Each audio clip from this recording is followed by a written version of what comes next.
Bismillah, Assalamualaikum warahmatullahi wabarakatuh. Waalaikumsalam warahmatullahi wabarakatuh. Kaifa halukunna akhwati? Apa kabar semuanya? Khair, alhamdulillah. Hmm.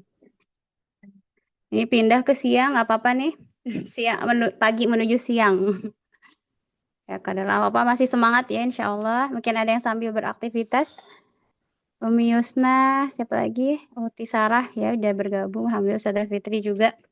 Enggak, ini Ustazah Fitri nggak jalan-jalan. Enggak, sudah. Belum. Enggak, kayak Alhamdulillah ya. Mungkin teman-teman yang lain masih belum buka Zoom. Mudah-mudahan bisa bergabung yang lainnya juga ya insya Allah. Baik, kita mulai. Bismillahirrahmanirrahim. Alhamdulillahirabbil alamin. Alhamdulillah bi ni'matihi tatimmus shalihat. Salatu wassalamu ala Rasulillah wa ala alihi wa sahbihi wa mawalah amma ba'du. Alhamdulillah segala puji hanya bagi Allah Subhanahu wa taala yang mana telah melimpahkan rahmat, nikmat iman, nikmat Islam, juga kesehatan. Insyaallah pada sehat semua ya pada pagi ini, dan atas izin Allah, atas kehendak Allah, pada pagi ini kita masih diizinkan untuk kembali mentadaburi Al-Quran. Ya, dari waktu yang Allah berikan di hari ini itu sekitar 24 jam, semuanya sama insya Allah ya. Dan nggak apa namanya tidak akan rugi gitu, hanya 1 jam ketika kita meluangkan waktu untuk Al-Quran ini. Al-Quran kitab suci Allah Subhanahu wa Ta'ala. Salawat beserta salam semoga tercurah limpahkan kepada junjungan alam yakni Nabi Muhammad Sallallahu Alaihi Wasallam beserta keluarga, para sahabat dan seluruh umatnya yang istiqomah mengikuti sunnah beliau hingga akhir zaman. Ya, para akhwat wa ummahati fillah yang hadir di Zoom meeting pagi ini, ahlan wa sahlan bihudurikunna. Ya, semoga setiap waktu, setiap detik yang kita lalui pada pagi ini dicatat sebagai amal salih dan menjadi sebab turunnya keberkahan, rahmat dan ampunan dari Allah Subhanahu wa taala. Amin ya rabbal alamin. Insya Allah pada pagi ini kita melanjutkan tadabur masih di juz 30 ya akhwat ya. Dan tinggal beberapa surat lagi kita hatam. Hatam juz 30 bukan 30 juz ya. Dan nanti mungkin kalau yang mau melanjutkan, misalkan nanti kita selesai An-Naba, gitu ya Ustazah Fitri ya. Kalau ada yang mau lanjut 29 mungkin nanti dikabari ya. Apakah masih semangat untuk melanjutkan atau udah juz 30 aja gitu ya. Nanti mungkin ya kita apa namanya selesaikan dulu insya Allah di juz 30. Pekan lalu kita sudah membahas atau mentadaburi surat apa Ustazah Fitri? Ingat nggak pekan lalu? Al-Infitar. Al-Infitar, masih tentang kiamat ya. Dan ini pun insya Allah At-Takwir ini pun menjelaskan tentang huru hara hari kiamat insya Allah. Sebelum kita masuk tadabur, sama-sama kita ngalap berkah ya, mudah-mudahan menjadi berkah untuk kita. Kita baca terlebih dahulu, mungkin sekitar 3 ayat saja insya Allah ya. A'udzu billahi minasyaitonir rajim. Silahkan.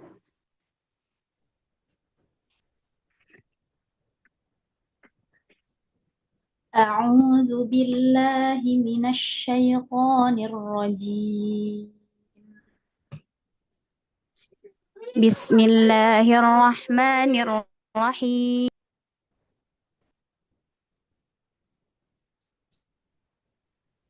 Bismillahirrahmanirrahim.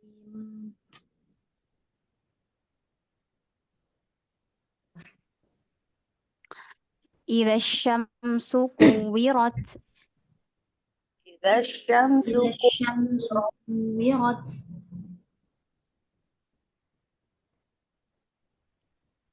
Syafakillah Umi Yusna ya.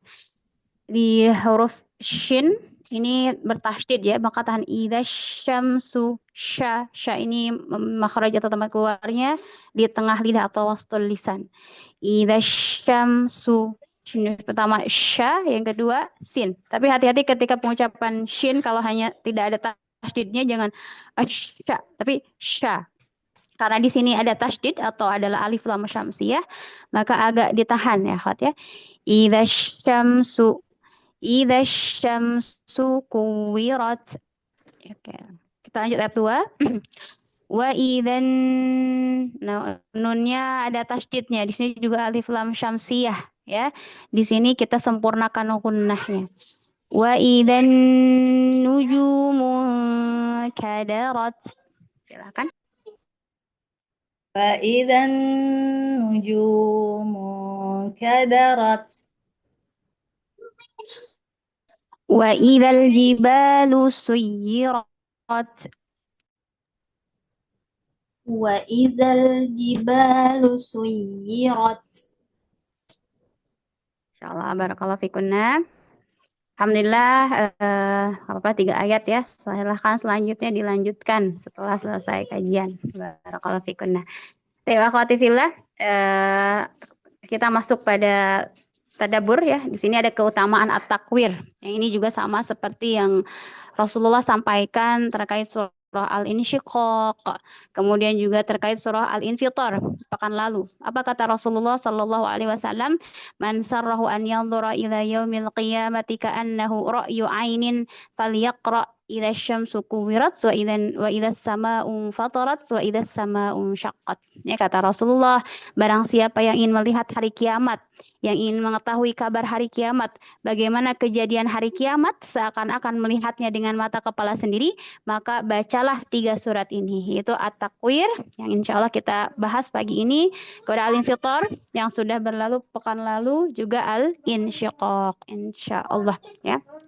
Nah, tentang hari kiamat ini adalah rukun iman ya yang perlu kita imani, rukun iman yang kelima, betul ya. Dan merupakan kendaraan kita, menjadi roda kendaraan kita untuk apa?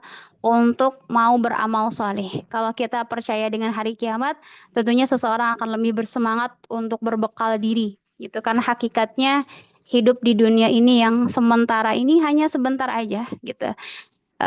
Apapun yang kita kumpulkan, apapun yang kita usahakan di dunia ini yang berupa hal duniawi, semuanya akan ditinggalkan, dan yang akan menemani kita menghadap Allah Subhanahu wa taala itu adalah amal soleh kita. Maka sangat penting untuk kita yang mengaku beriman harus tahu gitu ya bagaimana tentang hari kiamat itu. Sehingga kita semakin takut, bukan hanya takut sampai nggak bisa tidur, tetapi takut sehingga kita terus beramal soleh, dan takut ketika kita tidak melakukan perintah-perintah dari Allah Subhanahu wa taala. Kemudian kapan disunnahkan dibaca surah At-Takwir? Yaitu yang pertama ketika ingin mengetahui peristiwa hari kiamat dan akhirat. Misalkan kita lagi goflah ya, lagi futur, malas beramal solih. Oh, kita harus ingat bahwa ada yang namanya hari akhirat, bahwa ada namanya hari kiamat. Coba kita baca surah At-Takwir. Kemudian juga kapan lagi dalam sholat sunnah atau sholat fardu, sebagaimana surah Al-Quran lainnya. Jadi ini pun kita usahakan baca ketika sholat fardu juga, ataupun ketika sholat sunnah juga, misalkan boleh kapanpun. Dan atau dalam kajian tentang iman kepada hari akhir, atau juga ketika ingin mengingatkan hati agar bersiap menghadapi kematian dan hisab. Ya, ya akhwati fillah, dalam ayat pertama, a'udzubillahi minasyaitonirrajim. Bismillahirrahmanirrahim. Idza syamsu kuwirat. Ya, di sini ada idza, artinya apabila. Tapi bukan berarti sesuatu yang sifatnya tidak mungkin ya, akan apabila, kalau kita bisa jadi apa atau tidak. Di sini ketika lihat kuwirat dalam fi'il madhi, ini adalah fi'il madhi ya dalam bahasa Arab. Artinya kan yang sudah berlalu. Tetapi ketika Allah mengungkapkan atau menyebutkan dalam Al-Qur'an, di dalam Al-Qur'an misalkan kenapa memakai fi'il madhi, ini menunjukkan sesuatu keterangan yang pasti akan terjadi dan tidak mungkin tidak terjadi gitu ya. Jadi kalau Allah SWT menyebutkan dalam Al-Quran dengan silghah fi'il madhi, ini menunjukkan sesuatu kepastian yang tidak mungkin bisa dihindari. Tidak mungkin tidak terjadi gitu. Idza syamsu kuwirat. Kata Allah, apabila matahari digulung. Ya, apabila matahari digulung. Digulung di ayat pertama ini. Di ayat pertama ini Allah menyebutkan matahari. Matahari yang setiap hari kita lihat ya akhwat ya. Semua manusia bisa melihat makhluk yang besar ini, ciptaan Allah yang luar biasa besar, dan manfaatnya juga banyak sekali gitu. Dan kita harus yakini bahwasanya matahari yang kita lihat ini adalah ciptaan Allah Subhanahu wa taala.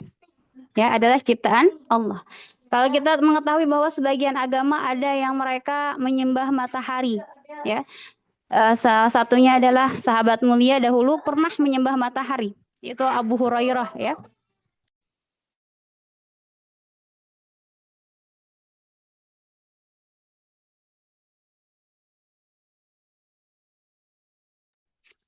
Ya, kan lagi ramai jam segini. Biasanya kalau subuh lagi jempling ya. Ya udah mulai aktif-aktifnya anak-anak. Baik, idza syamsu kuwirat tentang matahari yang setiap hari kita lihat, kemudian manfaatnya begitu banyak. Maka sampai kata Allah Subhanahu wa taala dalam surah Al-Qasas, ya, bayangkan kalau Allah kul araaitum, ya, bayangkan kalau misalkan matahari nggak ada gitu ya, siapa yang memberikan cahaya kepada kita? Bayang kalau setiap hari malam aja, ya, setiap hari 24 jam tanpa ada matahari, pasti kita pun nggak akan bisa, tumbuhan pun nggak bakal tumbuh dengan baik. Begitupun manusia pun membutuhkan cahaya matahari. Tapi kata Allah Subhanahu wa taala, ketika di hari kiamat, matahari yang berjuta-juta tahun itu dia akan berubah dari tatanan biasanya gitu ya. Yang asalnya bersinar, tetapi ketika di hari kiamat Allah akan gulung. Gulung bagaimana? Yaitu akan hilang, lenyap cahayanya. Di sini kata Imam Ibnu Jarir, ini bapaknya ilmu tafsir ya, Ibnu Jarir At-Tabari, beliau mengatakan bahwa pendapat yang benar, karena kata para ulama ada yang digulung, bahwa hakikatnya digulung matahari tersebut. Ada juga yang mengatakan hilang cahayanya, maka dijelaskan oleh Ibnu Jarir bahwa menurut Imam Ibnu Jarir, makna takwir adalah menghimpun sebagian darinya dengan sebagian yang lain, alias menggulungnya, ya, termasuk ke dalam pengertian dikatakan takwirul imamah, yaitu menggulung, ya. Atau di sini adalah lenyap cahaya matahari. Jadi ketika hari kiamat terjadi, cahaya matahari itu udah nggak ada, ya akhwat, sudah hilang cahayanya, sudah tidak akan bersinar seperti hari ini. Itu yang pertama ya. Dan matahari itu subhanallah ya, menurut peneliti bahwasanya matahari itu panasnya itu bisa beribu-ribu derajat Celcius ya. Padahal jarak dari bumi ke matahari itu katanya ya Allah alam itu sekitar 156 kilo ya, 156 juta kilometer ya. Walau alam itu bagaimana mengukurnya. Dan pastinya ketika jarak yang segitu jauhnya tetap membuat kita panas kalau kita ketika panas, ketika siang-siang bolong gitu ya. Kita berjemur itu terasa terbakar gitu kan. Subhanallah, ini saking jauhnya, dan berarti jauh tetapi dia bisa mengantarkan panas, berarti sangat panas sekali gitu. Ini tentang matahari, dan itu pun akan digulung, akan hilang, akan lenyap cahayanya ketika di hari kiamat ya, hari kiamat terjadi. Kemudian kata Rasulullah SAW tentang matahari ini pun, kalau Rasulullah SAW, asyamsu wal qamaru thawrani aqirani finnar. Dan matahari pun kata Rasulullah, matahari dan bulan thawran, duanya ada seekor banteng yang akan disembelih kedua-duanya di dalam neraka.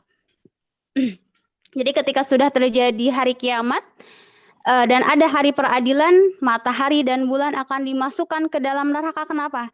Karena mereka dulu, atau ada orang-orang yang menyembah matahari dan bulan gitu ya. Ada yang menyembah matahari dan juga bulan. Contohnya seperti pada kaum Saba zaman dahulu kan ada yang menyembah matahari gitu. Ada juga mungkin yang menyembah bulan. Sehingga di hari kiamat dalam Al-Qur'an disebutkan innakum wa ma ta'buduna min dunillahi hasabu jahannam. Sesungguhnya kalian wa ma ta'buduna min dunillah, dan apapun yang disembah selain Allah Subhanahu wa taala, hasabu jahannam. Kalian akan menjadi kayu bakarnya neraka Jahanam. Nauzubillahi min dzalik. Maka orang-orang yang menyembah matahari itu mereka pun akan masuk bersama matahari yang mereka sembah. Bulan yang mereka sembah akan ikut masuk ke dalam neraka Jahanam. Jadi kebayang nggak akhwat ya? Ketika di dalam neraka, matahari yang segitu panasnya pun akan masuk bersama orang-orang yang menyembah matahari tersebut gitu kan. Dan apa matahari dimasukkan? Karena matahari nggak berakal ya akhwat ya. Nah, pertanyaannya begini. Bagaimana kalau manusia, misalkan saat ini kita mengetahui agama Nasrani, agama Kristen, ya kan? Mereka itu menyembah Nabi Isa alaihi salam dan juga ibunda Maryam, betul ya? Bagaimana dong ya dengan orang-orang yang menyembah Nabi Isa dan Maryam? Apakah Nabi Isa dan ibundanya pun akan masuk neraka? Atau di sini kan innakum wa ma ta'buduna min dunillahi hasabu jahannam. Kira-kira bagaimana akhwat tentang ini? Kan ini matahari dan bulan akan dimasukkan ke neraka karena banyak yang mereka menyembah matahari dan bulan. Bagaimana dengan Nabi Isa dan Siti Maryam? Mungkin Ustazah Fitri bisa jawab. Kira-kira gimana dalam ayat itu? Ustazah Sarah mungkin? Nggak ada ya. Di sini jawabannya dalam surah Al-Maidah gitu kan, sama Allah ditanya, apakah kalian menyuruh orang-orang menyembah Nabi Isa dan Maryam? Teman kata Nabi Isa, qala, ya aku nggak pernah menyuruh mereka untuk menyembahku ya Allah gitu ya. Aku tidak pernah ridho ketika orang-orang menyembah Al-Masih atau Nabi Isa alaihissalam dan juga Ibunda Maryam. Nabi Isa dan Bunda Maryam itu tidak ridho dengan menyembahnya orang-orang Kristen, orang-orang Nasrani kepada mereka. Sehingga untuk orang-orang yang tidak ridho dengan penyembahan mereka, tentu mereka adalah tidak akan masuk neraka gitu ya. Yang akan masuk neraka itu ketika manusia yang ridho ketika disembah. Contohnya seperti Firaun. Kan Firaun sampai mengatakan ana rabbukumul a'la. Kata si Firaun, aku adalah Tuhan kalian yang paling tinggi. Maka ketika dia ridho bahkan mengajak orang-orang menyembah kepada Firaun ini, dia pun akan menjadi bahan bakar neraka. Seperti halnya matahari dan bulan, yang mana ketika di dunia mereka disembah-sembah, sehingga kata Allah, innakum wa ma ta'buduna min dunillahi hasabu jahannam, mereka akan menjadi bahan bakar atau kayu bakarnya neraka jahanam. Gitu akhwat ya. Wa idzan nujumu kadarat, ayat kedua kata Allah di hari kiamat itu apa tadi? Matahari sudah lenyap. Kemudian ayat kedua, apabila bintang-bintang berjatuhan. Jadi kalau kita lihat malam-malam ya, lihat di langit bintang itu indah sekali ya akhwat ya. Dan di hari kiamat bintang yang kita lihat, meteor-meteor yang ada di langit itu akan berjatuhan ke bumi. Ya, huru-hara hari kiamat itu sangat-sangatlah dahsyat ya akhwat. Yani jatuh berserakan banyak sekali seperti yang disebutkan dalam surah Al-Infitar ayat kemarin yang kita sudah bahas, wa idzal kawakibu tasarat, apabila bintang-bintang jatuh berserakan. Ini senada ya, maknanya bahwa di hari kiamat bintang-bintang itu akan berjatuhan ke alam dunia, ke muka bumi kita. Kemudian kata Rasulullah sallallahu alaihi wasallam, in kadaras fi jahannam wa kullu man abada min dunillahi fahuwa fi jahannam illa ma kana min Isa wa ummi walau radiya an ya'buda ladakhalaha. Tadi itu ya. Kata Rasulullah, bintang-bintang itu akan berjatuhan ketika hari kiamat, begitupun akan berjatuhan ke dalam neraka jahanam. Jadi kalau ayat yang tadi juga menjelaskan bahwa ketika terjadi hari kiamat, bintang berjatuhan ke muka bumi kita, dan juga bintang itu akan berjatuhan ke dalam neraka jahanam, akan menjadi bahan bakar neraka jahanam. Bersama siapa? Bersama dengan semua yang disembah selain Allah. Jadi kalau misalkan ada yang nyembah pohon gitu ya, ada yang nyembah batu, nyembah patung, nyembah apa lagi? Bermacam-macam ya, nyembah apapun itu mereka akan bersama-sama yang disembahnya, semuanya dimasukkan ke dalam neraka jahanam, kecuali siapa? Kecuali apa yang dilakukan terhadap Nabi Isa dan ibunya gitu. Seandainya walau rodiya, kalau Allah, Nabi Isa dan ibunda Maryam ridho dengan penyembahan yang dilakukan oleh orang-orang Nasrani, maka apa? Ladakhalaha, maka keduanya pun akan masuk neraka. Tetapi dalam Al-Quran dijelaskan bahwa Nabi Isa dan ibunda Maryam itu tidak ridho dengan menyembahnya mereka kepada Nabi Isa dan Siti Maryam. Subhanallah ya. Jadi di sini yang menjadi poin penting, kalau yang disembahnya itu ridho. Kalau tidak ridho ya enggak ya, seperti itu. Kalau bintang mereka pun enggak ridho, tetapi kan mereka enggak berakal. Ya, tidak mukallaf seperti manusia. Kemudian yang ayat ketiganya tentang huru-hara kiamat, wa idzal jibalu suyirat, ya, dan apabila gunung-gunung dihancurkan, jadi gunung yang kita lihat kokoh setiap hari kita lihat ya, tinggi menjulang tinggi, di hari kiamat semua akan dihancurkan, hancur lebur ya. Wal jibalu kanat saroba ya, dan gunung pun akan seperti fata morgana gitu, hancur lebur ya akhwat. Ya. Gunung itu kan kalau kita lihat tinggi banget gitu, maka ke bawahnya pun itu pun sama, hampir sama tingginya, bahkan lebih dalam lagi. Misalkan Mount Everest ya, itu kan tinggi banget, itu pun ke dalamnya pun sama, dan itu adalah paku-paku dunia, ya, wal jibala autada kata Allah. Maka gunung yang Allah ciptakan di muka bumi ini adalah autada, sebagai pakunya dunia, sehingga dunia itu nggak mudah bergetar gitu ya, nggak mudah ada gerakan, itu karena salah satunya ada gunung yang masih kokoh. Dan bayangkan ketika di hari kiamat, ketika kiamat terjadi, maka gunung-gunung yang kokoh itu akan hancur lebur, ya. Kemudian seperti apa dalam ayat surah Al-Qari'ah apa? Yauma yakunun nasu, apa ayatnya Teh Fitri, Ustazah Fitri?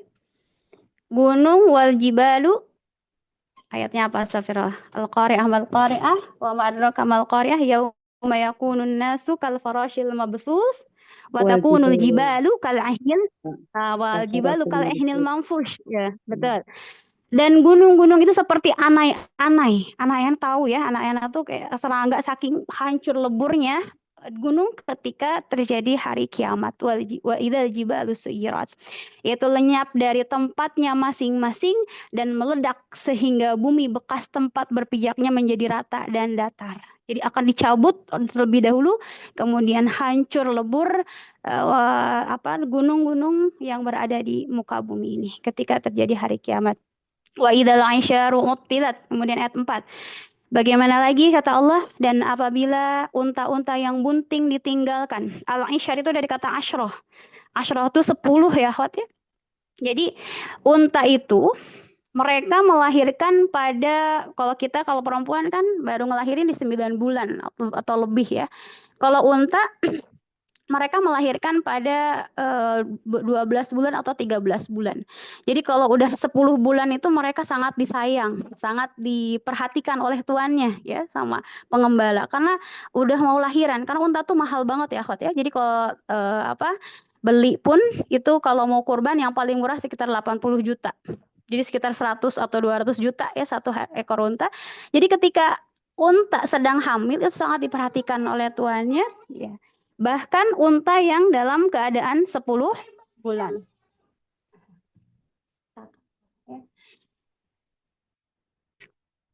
Unta yang bunting pun akan ditinggalkan, tidak dipedulikan oleh tuannya.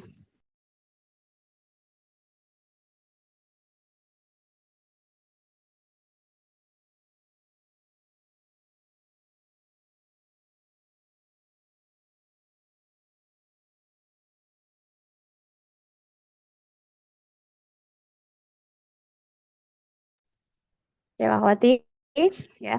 Wa idzal 'isyaru uttilat. Di hari kiamat di ayat keempat ini Allah menyebutkan bahwa ketika di hari kiamat itu unta-unta yang bunting, jadi 10 bulan itu berarti 2 bulan lagi atau 3 bulan lagi mereka melahirkan anaknya, itu sangat diperhatikan oleh tuannya. Tetapi karena terjadi hari kiamat, huru-hara kiamat, seolah-olah mereka udah nggak peduli gitu. Barang yang berharga pun tidak akan dipedulikan oleh mereka, akan ditinggalkan. Mereka akan menyelamatkan dirinya masing-masing. Ya, maka di sini pun kata para ahli tafsir, al-isyar ialah unta-unta betina pilihan yang sedang hamil dalam masa 10 bulan. Bentuk tunggalnya usyara. Ya. Dan unta ini masih tetap disebut demikian sampai melahirkan anaknya. Maka di sini pun, di sini apakah secara maknawi unta-unta itu atau barang-barang berharga yang lain, karena wallahu alam apakah di akhir zaman masih ada unta atau tidak. Tetapi para ulama mengatakan bahwa yang dimaksud dengan al-isyaru utilat ini secara maknawi, bahwa barang berharga apapun ketika terjadi hari kiamat mereka nggak peduli, mereka akan meninggalkannya. Ya, di surah Al-Hajj, ya ayyuhan nasu inna zalzalatas sa'ati syai'un 'adzim yauma tadhalu kullu murdi'atin amma arda'at wa tada'u kullu dzati hamlin hamlaha. Gitu sampai gambaran hari kiamat dijelaskan oleh Allah. Seorang ibu yang lagi nyusuin anaknya aja bakal ditinggalin. Seorang ibu yang lagi hamil aja akan tiba-tiba ngelahirin saking kagetnya hari kiamat gitu kan. Dan di sini bukan dimaksud dengan unta gitu, karena wallahu alam apakah masih ada unta kelak di hari kiamat. Tetapi yang dimaksudkan secara maknawi bahwa barang berharga apapun yang mereka miliki ketika di hari kiamat dan kiamat terjadi, mereka udah tidak memperdulikannya lagi gitu, Ahwat ya. Bagian sedikit cerita ya, Ahwat. Minggu kemarin ya qadarullah, malam minggu kemarin terjadi ada gempa gertakan sekitar ba'da isya jam 8. Mungkin ada yang ngerasain nggak sekitar Jawa Barat. Ada nggak? Terus tadi subuh juga subhanallah ada gempa lagi. Subhanallah. Saudara Fitri, kerasa nggak di Jakarta gempa? Nggak ada ya? Putih Sarah nggak ada? Ya, itu sampai difikirkan ya, ditafakuri ya Allah gitu ya. Ketika terjadi gempa malam-malam jam jam berapa? Jam 8, sekitar jam 8. Itu udah nggak mikirin apa-apa ya, akhwat. Cuma bawa anak-anak karena ayahnya lagi nggak ada ya. Jadi anak 4, bayi 2 ya, akhwat. Bayi 2, bingung gimana caranya. Akhirnya kita cuma bawa anak-anak keluar, nggak mikirin HP gitu ya, nggak mikirin misalnya punya uang berapa dia bawa, nggak mikir apapun ya, akhwat.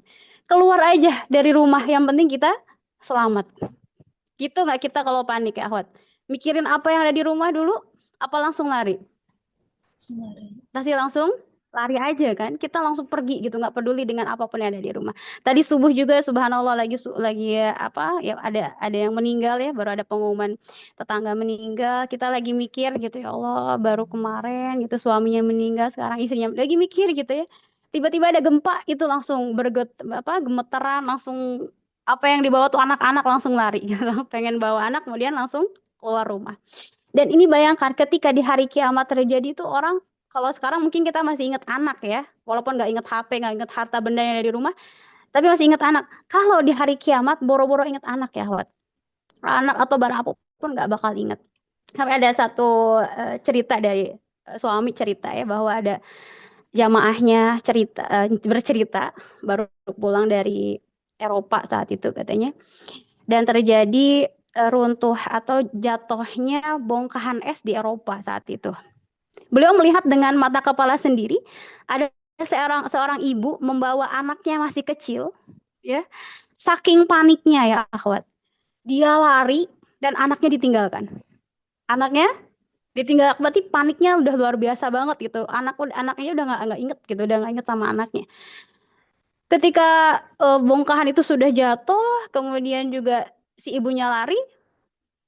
Ketika sudah terjadi, beliau baru ingat, oh anak saya ketinggalan di bawah bongkahan es. Subhanallah. Sehingga kata jamaah suami itu bilang gini, saya kira gambaran seorang ibu yang nggak inget sama anaknya itu pas di Al-Quran aja, katanya gitu. Ternyata saya menyaksikan langsung ketika seseorang panik nggak inget apapun kecuali dia hanya inget dengan dirinya sendiri. Begitu ya, akhwat ya. Ya qadarullah, sama Allah tuh dikasih apa tadi, gempa subuh-subuh minggu kemarin, gempa juga itu sampai Allah cuman bentar aja, nggak sampai semenit ya, akhwat ya. Mungkin yang tahu tahun 2022 kan jadi gempa dahsyat di Cianjur, itu hanya sekitar 1 menit, guncangan 1 menit, itu panik banget ya, subhanallah. Bahkan kalau di pusat gempanya itu sampai hancur lebur, bahkan banyak yang meninggal. Itu hanya 1 menit aja, itu hanya getaran aja. Bayangkan di hari kiamat bukan hanya getaran, tetapi bintang berjatuhan, gunung pun hancur, dan wa idzal isyaru utilat. Kata Allah, seseorang, karena secara maknawi oleh para ahli tafsir, seseorang ketika ditampakkan hari kiamat, mereka udah nggak peduli dengan apapun yang mereka miliki. Apakah mobil mewah, rumah mewah, HP mahal, uang ratusan juta, nggak peduli. Yang penting mereka bisa selamat. Gitu. Nggak inget anak, nggak inget yang ada di kandungan. Ya, subhanallah, itulah gambaran hari kiamat yang Allah sebutkan dalam surah At-Takwir. Ya, akhwati fillah. Di sini ketika kita membahas surah At-Takwir tentang hari kiamat, jangan sampai kita ya Allah pengen lihat dong hari kiamat gimana ya. Jangan pernah bermimpi ingin apa? Ingin menyaksikan hari kiamat. Na'udzubillahi min dzalik. Kenapa? Karena kata Rasulullah sallallahu alaihi wasallam, la taqumus sa'ah illa ala syiraril khalqi. Tidak akan terjadi hari kiamat kubro ya, kiamat yang dahsyat yang Allah sebutkan dalam Al-Qur'an, illa ala syiraril khalq. Kecuali ketika manusia sudah benar-benar kufur, sudah dalam keadaan buruk ya. Syirar itu orang-orang yang sudah sisa-sisa yang jelek-jeleknya aja gitu. Ketika saat ini kita masih mendengar kumandang azan, ketika kita masih beriman, ketika kita masih sholat, semuanya insya Allah belum waktunya terjadi kiamat kubro gitu ya. Karena kalaupun masih ada orang-orang beriman, dalam sebuah hadis disebutkan orang-orang beriman itu akan diwafatkan terlebih dahulu dengan angin yang sangat lembut ya. Ada angin lembut dulu, kemudian orang beriman meninggal, barulah yang tersisa adalah orang-orang ahli maksiat, orang-orang kafir, orang-orang musyrik kepada Allah Subhanahu wa taala. Jadi jangan pernah bermimpi, ya Allah aku pengen lihat kiamat, jangan ya akhwat. Karena kata Rasul tadi tidak akan terjadi kecuali pada makhluk-makhluk yang buruk ya, manusia-manusia yang sudah tidak kenal kepada Allah Subhanahu wa taala. Wa idzal 'isyaru utilat, lanjut lagi kata Allah, wa idzal wuhusyu husyirat, dan apabila binatang-binatang liar dikumpulkan. Ini pun para ulama menafsirkan dengan dua versi. Ketika terjadi hari kiamat, binatang itu akan berhamburan ya akhwat ya. Kalau kita pernah dengar keadaan gunung meletus misalkan di sebuah hutan, atau ada sesuatu di hutan tersebut, pasti hewan buas akan keluar dari tempatnya masing-masing dan akan mungkin ke pemukiman warga ya. Ada harimau, singa atau hewan buas lainnya. Begitupun di tafsir yang kedua, bahwasanya wa idzal wuhusyu husyirat, ketika sudah terjadi hari kiamat, mereka pun akan dikumpulkan di hari kiamat ya. Kata Allah Subhanahu wa taala, jadi ketika terjadi kiamat akan berhamburan juga, mereka menyaksikan hari kiamat bagaimana. Dan setelah terjadi hari kiamat dan ada yaumul mahsyar, ada hari kebangkitan, hari dikumpulkan manusia, hari dihisab, mereka pun akan diminta pertanggungjawabannya. Kata Allah, wa ma min dabbatin fil ardi wala ta'iri yatiru bi janahaihi illa umamun amsalukum. Kata Allah, tiadalah binatang-binatang yang ada di muka bumi, apapun itu, hewan melata, hewan buas semua, wala ta'iri yatiru bijanahi, dan burung-burung yang terbang dengan kedua sayapnya. Kita kalau lihat burung itu semuanya pun akan apa? Melainkan umat-umat juga seperti kalian, bahwa semua pun sama kayak kita. Maksudnya apa? Mereka akan diadili ketika di hari kiamat. Coba akhwat, hewan kan nggak punya akal. Tapi dengan keadilan Allah Subhanahu wa taala, kalaulah ada hewan yang zalim kepada hewan yang lain, bahkan disebutkan dalam hadis seekor kambing yang bertanduk menanduk temannya atau sesama kambing gitu ya. Itu pun akan diadili oleh Allah. Oleh Allah Subhanahu wa taala akan diadili. Kenapa kamu menyeruduk teman kamu? Atau hewan buas ada singa nyakitin temannya juga, atau menyakiti hewan yang lain. Kenapa kamu nyakiti, dan akan disuruh dibalas. Maka di situ pun terjadi yang namanya kisos. Hewan yang menyakiti hewan lain, itu akan terjadi peradilan di hadapan Allah. Bagaimana dengan manusia seperti kita yang Allah sudah titipkan akal kepada kita. Hewan yang gak berakal aja Allah adilin, bagaimana dengan kita? Subhanallah ya. Maka di sini pun menjadi pelajaran untuk kita. Kalau kita punya hewan piaraan, baik itu kucing, burung, apalagi tuh, kelinci, ya. Apalagi yang punya hewan piaraan siapa? Ya, apapun itu jangan sampai kita menzaliminya.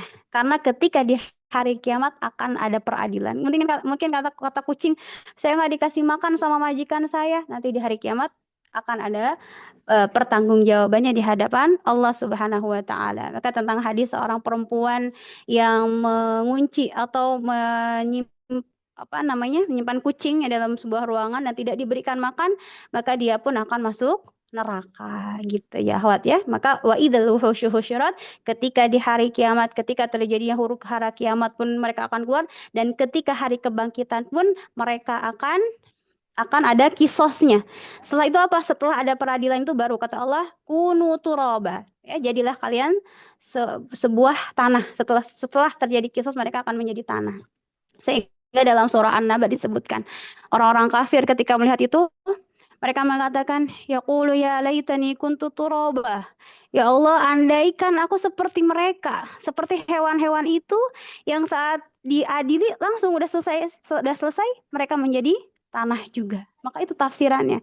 Jadi hewan-hewan ketika di hari kiamat akan ada peradilan, setelah terjadi peradilan mereka akan menjadi tanah. Wa idzal biharu sujjirat, kata Allah, dan apabila lautan dipanaskan. Ini juga sudah kita bahas ya, tafsir kan kemarin, bahwa tahapannya itu ada 4 tahapan ya.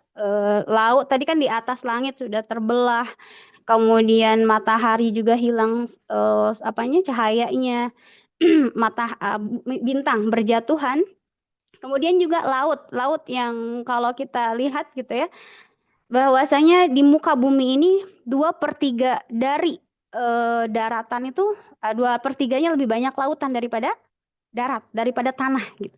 Dan di hari kiamat, sujirat itu tahapan pertama itu akan meluap dulu. Laut akan meluap, kemudian bersatu dari laut satu dengan laut yang lain, semuanya bergabung. Kemudian setelah itu dipanaskan, ya.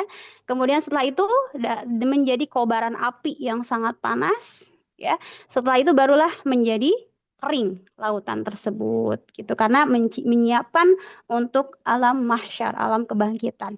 Wa idzan nufusu zuwijat, ayat ke-7 kata Allah Subhanahu wa taala di hari kiamat, dan apabila roh-roh dipertemukan dengan tubuh. Jadi ini kejadian setelah selesai, setelah ratanya muka bumi, ya, setelah selesai semua makhluk sudah meninggal, kemudian Allah tiupkan sangkakala kedua, ya, malaikat Israfil disuruh niup sangkakala kedua, kemudian dihidupkanlah semua manusia dari zaman Nabi Adam sampai akhir zaman. Mungkin yang baru kemarin meninggal ketika hari kiamat itu pun sama akan dibangkitkan oleh Allah Subhanahu wa taala. Wa aidan nufusu zuwijat, dan apabila roh-roh dipertemukan dengan tubuh. Jadi kalau kita lihat yang meninggal itu kan rohnya udah diambil sama Allah, ya. Ketika sudah terjadi atau akan diadakannya hari pembalasan, roh yang asalnya terlepas dari tubuh mereka akan Allah kembalikan. Kita pun sama, ya akhwat. Roh kita ketika meninggal Allah ambil, kemudian nanti ketika di hari kiamat akan dipertemukan kembali kepada tubuh kita. Atau di sini pun dalam ayat lain disebutkan wa idan nufusu zuwijat, bahwa di hari kiamat para malaikat diperintahkan kumpulkanlah uhsyurul ladzina zalamu wa azwajahum. Kumpulkanlah orang-orang yang zalim beserta teman sejawat mereka. Jadi orang zalim ketika di hari mahsyar itu dikumpulkan sama orang zalim lagi, ya. Orang solih dikumpulkan sama orang solih lagi. Orang pencari ilmu pun akan dikumpulkan dengan pencari ilmu lagi. Ini wa'i dan nufusu zuwijat. Semua akan berkumpul dengan golongannya masing-masing. Maka kita pilih, ya akhwat, kita pengen masuk golongan mana dari pagi ini, ya, dari hari ini. Allah izinkan kita sholat, ya Allah gabungkan. Izinkan kita nanti bersama orang-orang yang ahli sholat. Kita misalkan rajin saum, ya Allah kumpulkan kita dengan ahli saum. Kumpulkan kita dengan para pencari ilmu. Ya Allah kumpulkan kita dengan para pecinta Al-Quran. Itu doa kita, ya akhwat, ya. Jadi kalau kita minta sama Allah jangan dunia aja. Karena dunia itu pasti ditinggalin sama kita. Maka mintalah tentang akhirat. Ya Allah, aku pengen dikumpulkan dengan orang-orang saleh, dengan para nabiyin, asyuhada, as-salihin, ya, semuanya. Maka wa idzan nufusu zuwijat, ini adalah bahwa semua manusia akan dikumpulkan dengan golongannya masing-masing. Ya. Kemudian kata Allah Subhanahu wa taala di sini dalam sebuah hadis, ya, An Nu'man bin Bashir anhu qala Rasulullah sallallahu alaihi wasallam wa idza nufusu zuwiyat qala ad-duraba kullu rajulin ma'a kulli qaumin kanu ya'maluna 'amalah wa dzalika bi anna Allah azza wa jalla yaqul wa kuntum azwaja thalathah wa kuntum azwajan thalathah fa ashabul maimanati ma ashabul maimanah wa ashabul mash'amah ma ashabul mash'amah was sabiquna as-sabiqun qala hum ad-duraba. Ini dalil yang menunjukkan bahwasanya ketika di hari kiamat ada orang golongan kanan kumpul sama golongan kanan. Ada masy'amah, ada juga golongan kiri, mereka pun akan berkumpul dengan golongan kiri. Ada as-sabiqun, itu orang yang senantiasa berlomba gitu, ya. Dia kalau misalkan orang cuma beramal yang fardu, dia mengamalkan yang sunnah gitu, ya. Kalau orang cuma saumnya Ramadan, dia saum Senin Kamis. Kalau orang cuma saum Senin Kamis, dia coba dengan saum Daudnya dan sebagainya. As-sabiqun as-sabiqun, maka faqala hum ad-duraba. Mereka adalah golongan yang akan bersama-sama kelak. Kita pilih pengen yang mana? Pasti pengen as-sabiqun as-sabiqun, ya. Semuanya pun, atau minimal nggak apa-apa, ya Allah, al-maimanah juga nggak apa-apa. Yang penting jangan ashabul masy'amah atau orang-orang yang rugi. Naudzubillahi min dzalik. Kemudian kata Allah Subhanahu wa taala wa idzal mau'udatu su'ilat bi ayyi dzambin qutilat.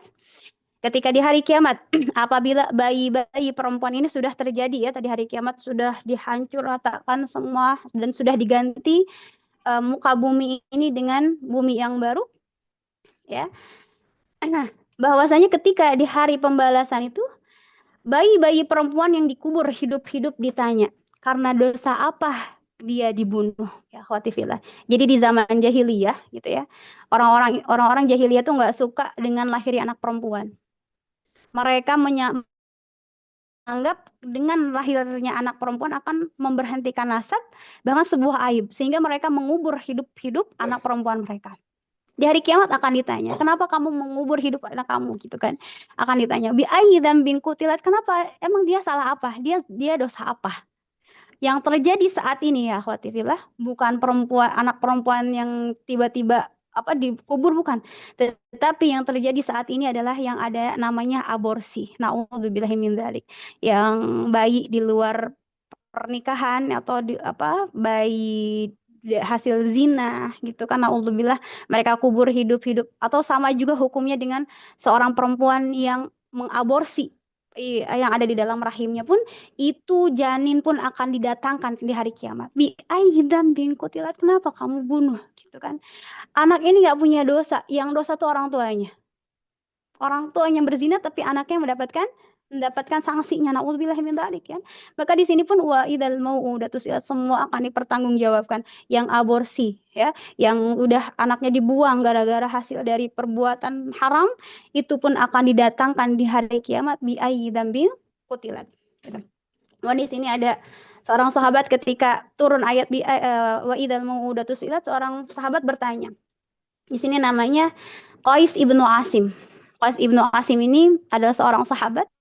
Dia dahulu pernah mengubur anaknya hidup-hidup sebelum datang Rasulullah atau sebelum datang syariat Islam. Ya, dia masih pada zaman jahiliyah. Dia datang kepada Rasulullah, ya Rasulullah. Faqala ya Rasulullah, inni wa'adtu banatin li fil jahiliyah. Aku pernah mengubur hidup anak perempuanku di zaman jahiliyah.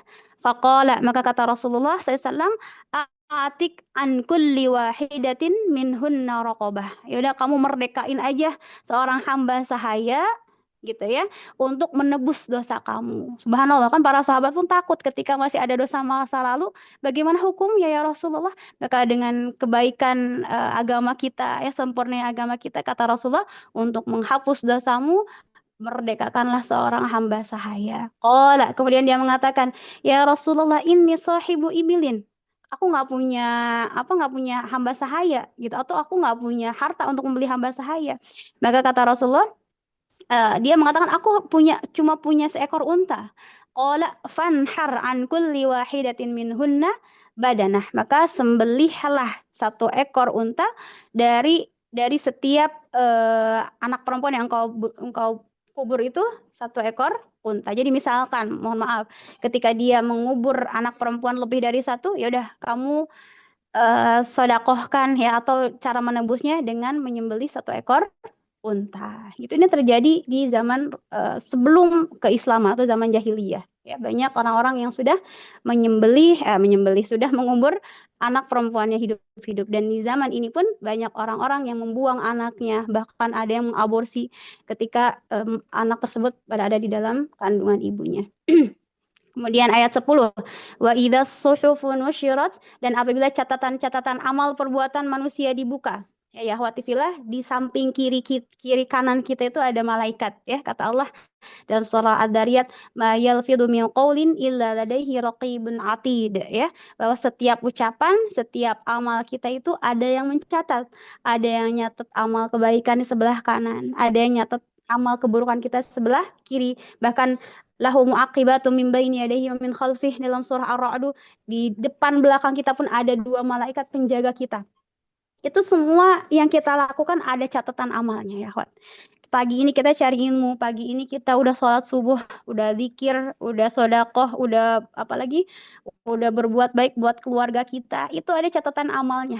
Dan ketika di hari kiamat, as-suhufu nusyirat, semua suhuf, semua catatan amal akan dibagikan, tapi dibagikannya bukan kayak kita ngantri mau beli misalkan atau di Alfa ya, di supermarket, bukan seperti itu. Dibagikan amalnya dalam sebuah riwayat bahwa buku-buku tersebut akan berterbangan dan akan menuju pemiliknya. Adapun orang yang beriman, orang yang ahli surga, dia akan mengambil kitabnya dengan tangan kanannya. Adapun orang-orang yang kafir, yang ahli neraka, mereka nggak mau mendapatkan kitab tersebut gitu ya. Sehingga bagaimana? Tetapi dengan apa? Dengan izin Allah, ya walaupun mereka nggak mau, tetap mereka mengambil bukunya, tetapi dengan tangan kiri mereka, dan mereka pun sambil atau tangannya sambil ke arah belakang. Jadi nggak mau menghadap buku mereka sendiri. Saking mereka udah tahu, mereka takut gitu bahwa mereka akan menjadi golongan-golongan yang masuk neraka. Wa idza suhufun nusyrat. Semua sudah memiliki catatan amalnya masing-masing ya, akhwat. Wa idza sama'u kusyitat, dan apabila langit dilenyapkan, kemudian kata Allah juga langit yang kita lihat kuat kokoh dari pagi sampai malam sempurna akhwat ya, ketika di hari kiamat itu akan lenyap, bahkan akan dilipat ya, yang asalnya infitor insyikok kan terbelah, kemudian retak dari tempatnya dan akan lenyap, sudah tidak ada lagi langit di hari kiamat. Kata Imam Mujahid mengatakan bahwa langit ditarik, jadi ditarik dulu, kemudian kata Imam As-Sa'di bahwa langit dibuka, infitor insyikok ya, disingkapkan lalu lenyap, tidak ada lagi langit ketika di hari kiamat. Itu menunjukkan mereka taat kepada Allah Subhanahu wa taala ya.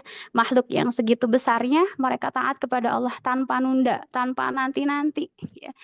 Wa idzal jahimu su'irat, dan apabila neraka jahim dinyalakan, ya neraka jahim dinyalakan, kemudian kata Imam Sa'di dipanaskan, kata Imam lain juga ya dinyalakan dan dipanaskan. Dan saat itu kenapa dipanaskan? Padahal emang dari sekarang pun sudah panas. Tetapi ketika di hari kiamat akan lebih dipanaskan lagi. Kenapa? Karena murka Allah terhadap dosa-dosa Bani Adam. Allah marah ya kepada orang-orang yang durhaka kepada Allah.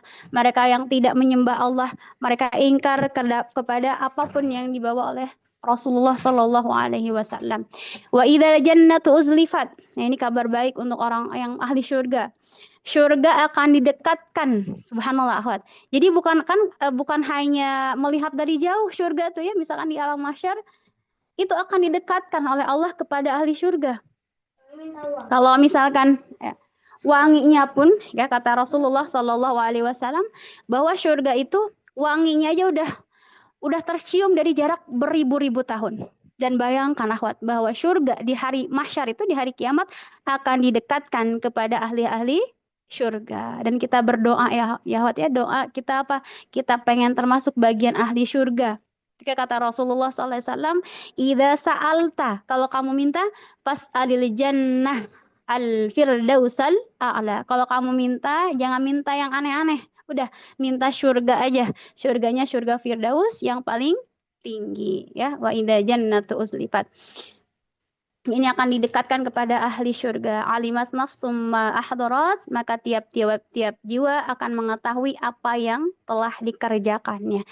Sebenarnya kita pun udah tahu apa yang kita kerjakan dari dulu, tetapi mungkin bisa ingkar gitu ya, Wat ya. Contohnya misalkan ada seorang pembunuh misalkan ya. Seorang pembunuh tersebut dia nggak ada yang tahu. Tapi dia bisa aja pura-pura ya, dia pergi ke pasar, dia jalan-jalan padahal dia pembunuh. Ya, dia bisa aja mengelak. Tetapi di hari kiamat semua ahli maksiat mereka akan mengetahui apa yang mereka lakukan, bahkan dengan udah nggak bisa ngelak lagi, udah nggak bisa berbantah-bantah lagi ya.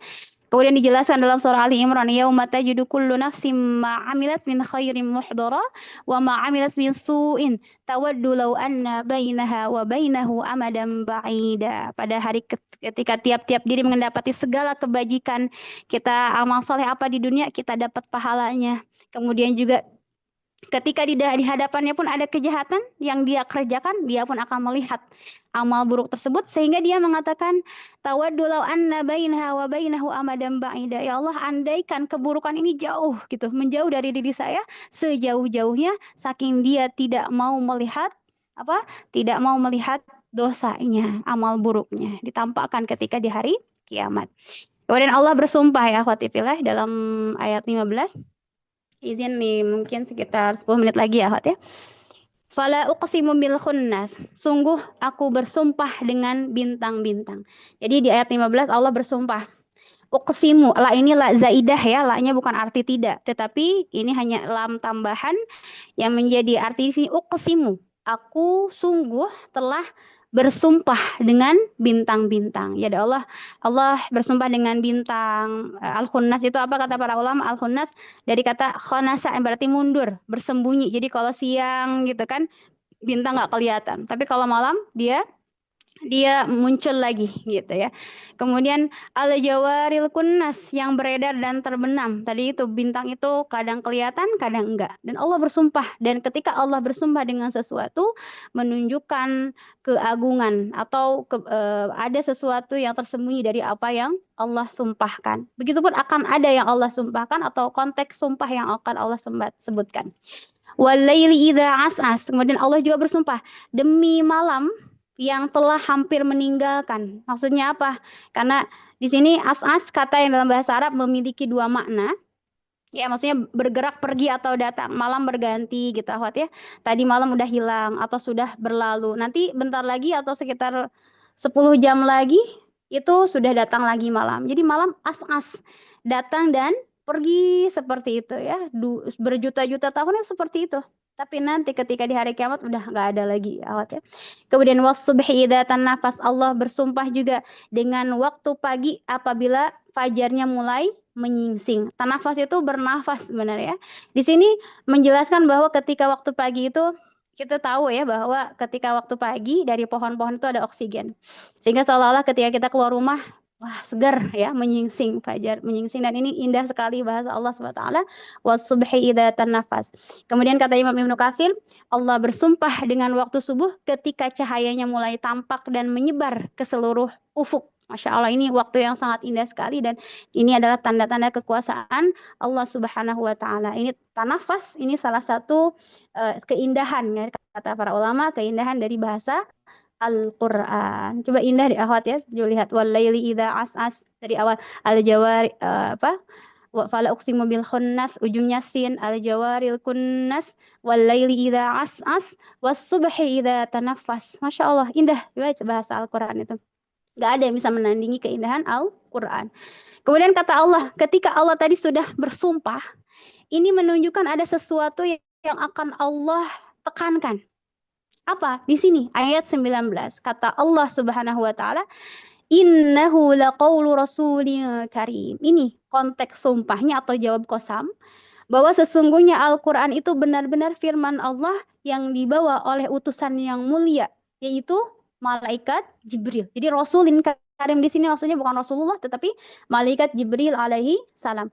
Allah Subhanahu wa Ta'ala menekankan bahwa Al-Quran ini firman Allah yang Allah sampaikan kepada Rasulullah melalui malaikat yang mulia, yaitu malaikat Jibril alaihi salam.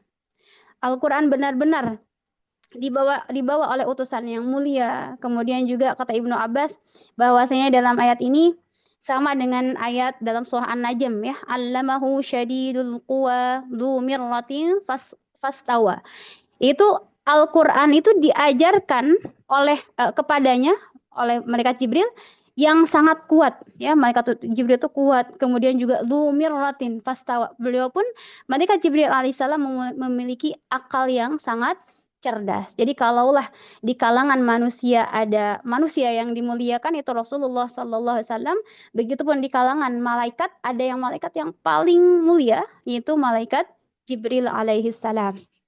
Kemudian ayat ke-20-nya indadil arsyistawa, yang mempunyai kedudukan tinggi di sisi Allah yang mempunyai arash. Allah memiliki arash, dan yang paling dekat dengan Allah SWT adalah malaikat Jibril. Dia mempunyai kedudukan dan pangkat yang tinggi di sisi Allah.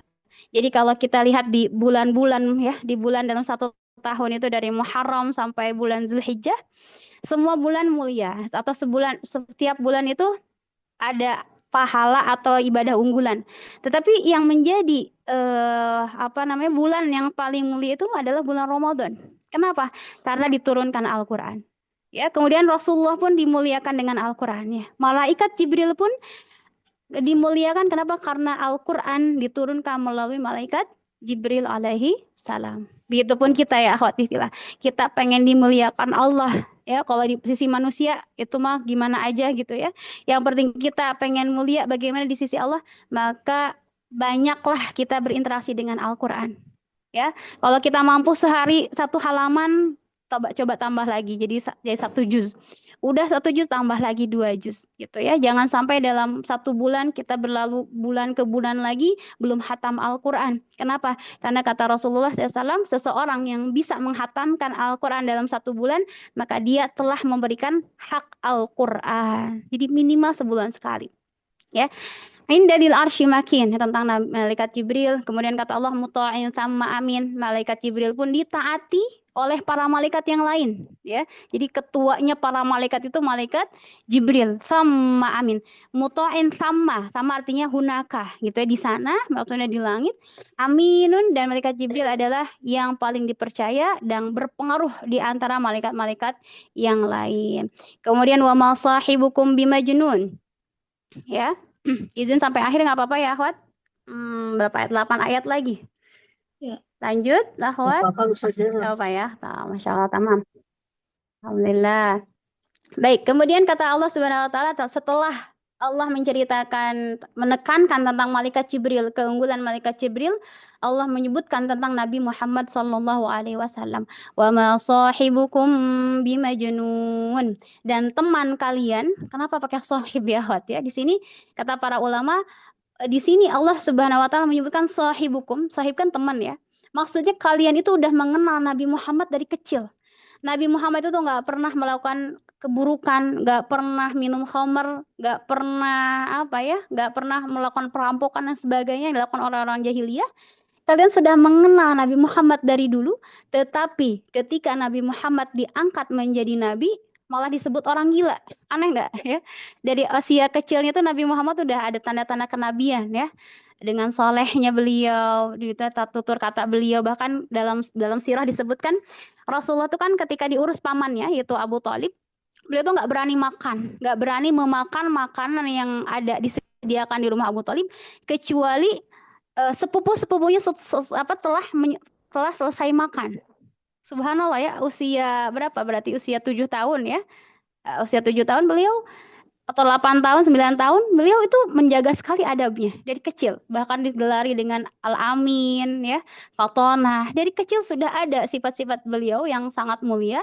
Tetapi ketika di usia 40 tahun beliau diangkat menjadi nabi, semua berubah gitu ya. Mereka mengatakan Nabi Muhammad majnun, disebut tukang sihir, disebut apa lagi? Syair, tukang syair dan sebagainya.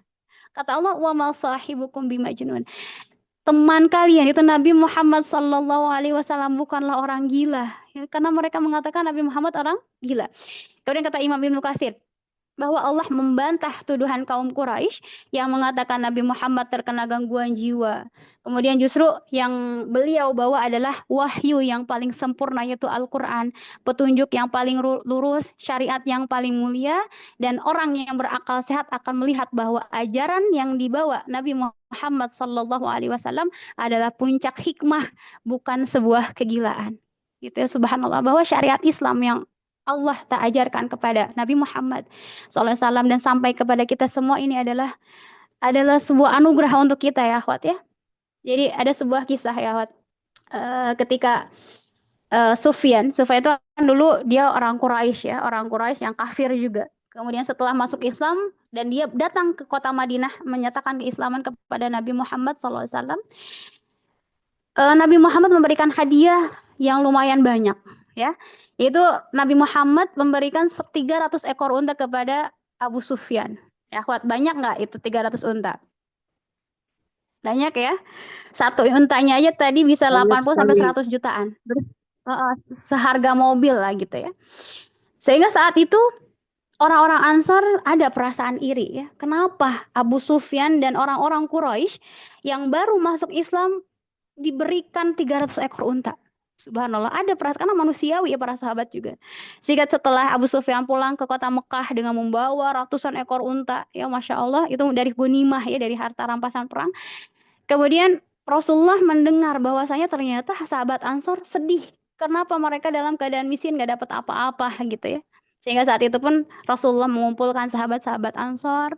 Wahai sahabat Ansor, apakah kalian tidak senang gitu ya, kalau kalian bisa membawa aku dari Mekah ke kota Madinah, dan aku tinggal di kota Madinah, membawa rahmat Allah kita membawa Al-Quran, mengajarkan syariat kepada kalian.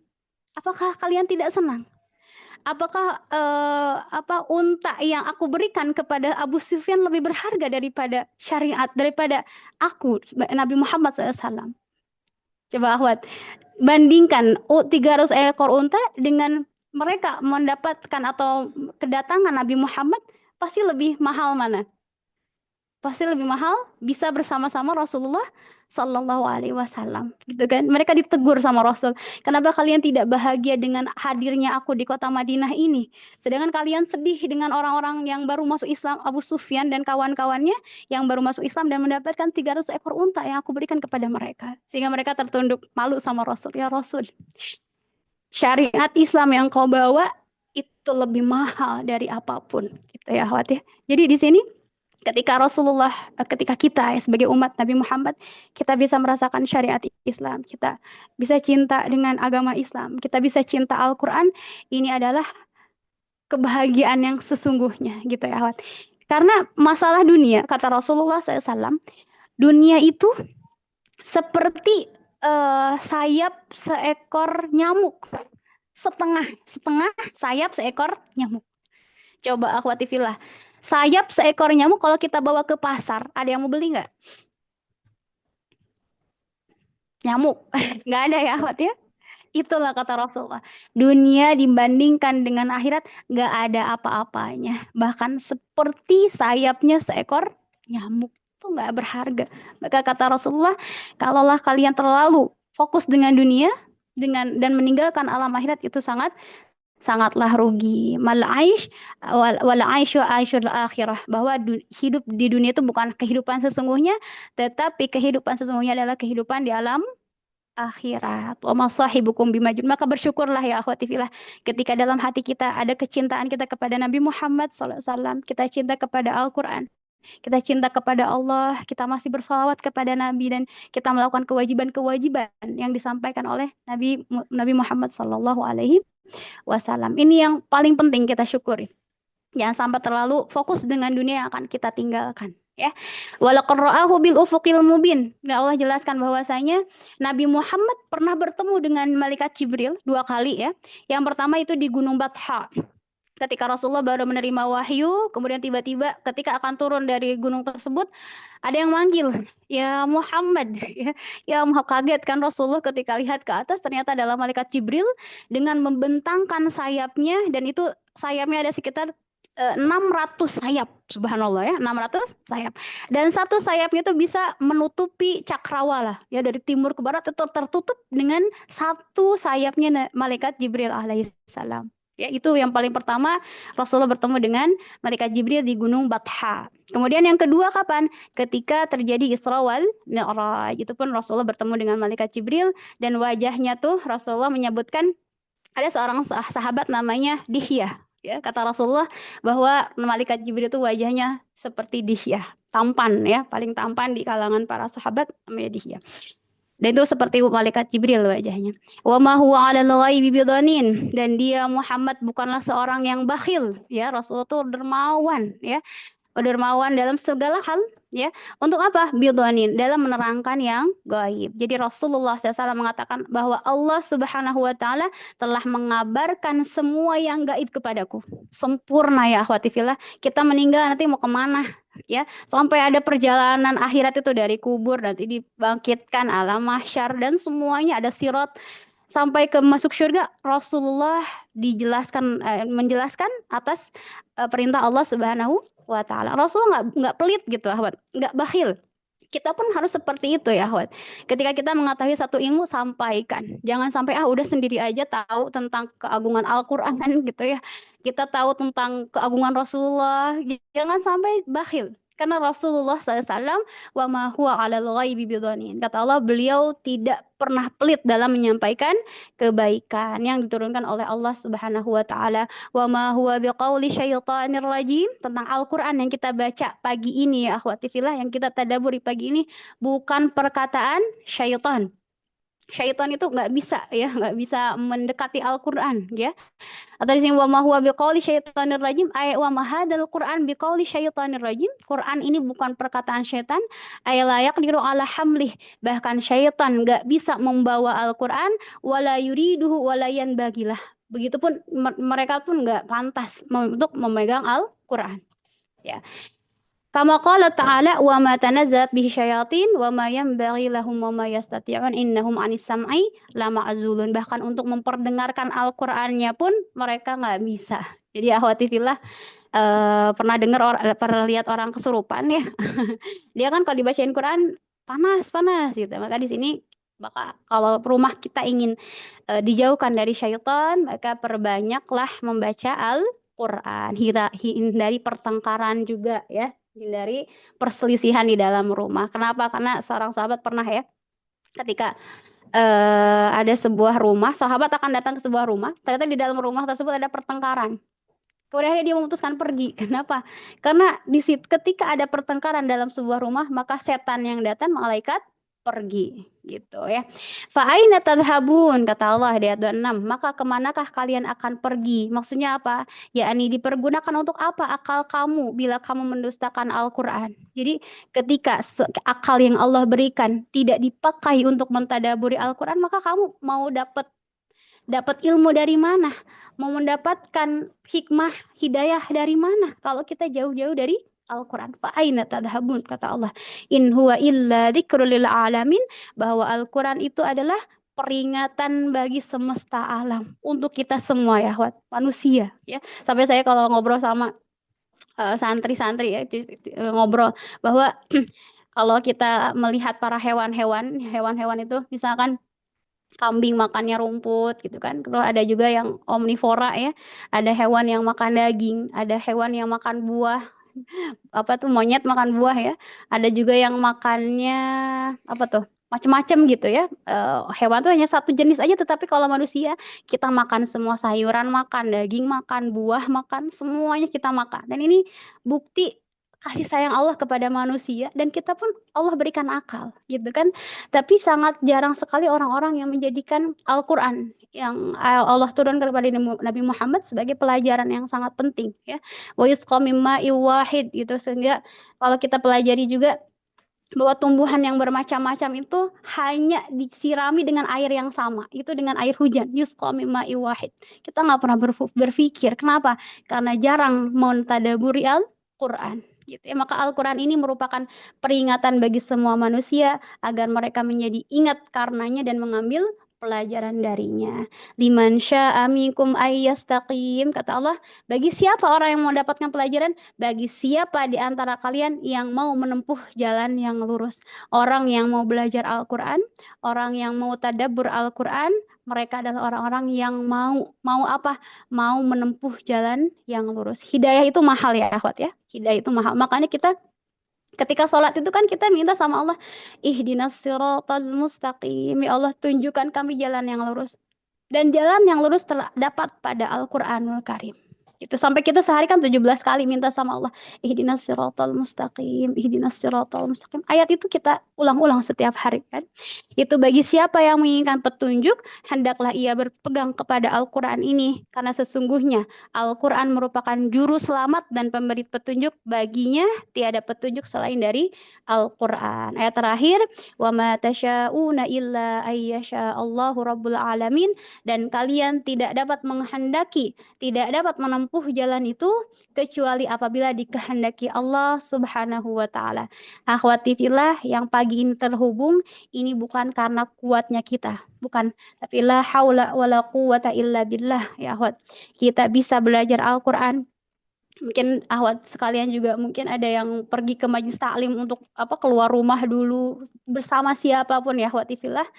Ketika kita bisa mempelajari Al-Qur'an, bukan karena kita yang soleh, bukan kita yang solehah, tetapi atas kehendak Allah Subhanahu wa taala. Maka mintalah sama Allah, ya Allah, kuatkan aku di jalan ini. Ya Allah, iyyaka na'budu wa iyyaka nasta'in. Hanya kepadamu kami beribadah, dan kami pun meminta pertolongan agar ditetapkan dalam ketaatan ini. Jadi akhwat, jangan sampai kita lupa bahwasanya setiap yang kita alami pagi ini itu adalah kehendak Allah.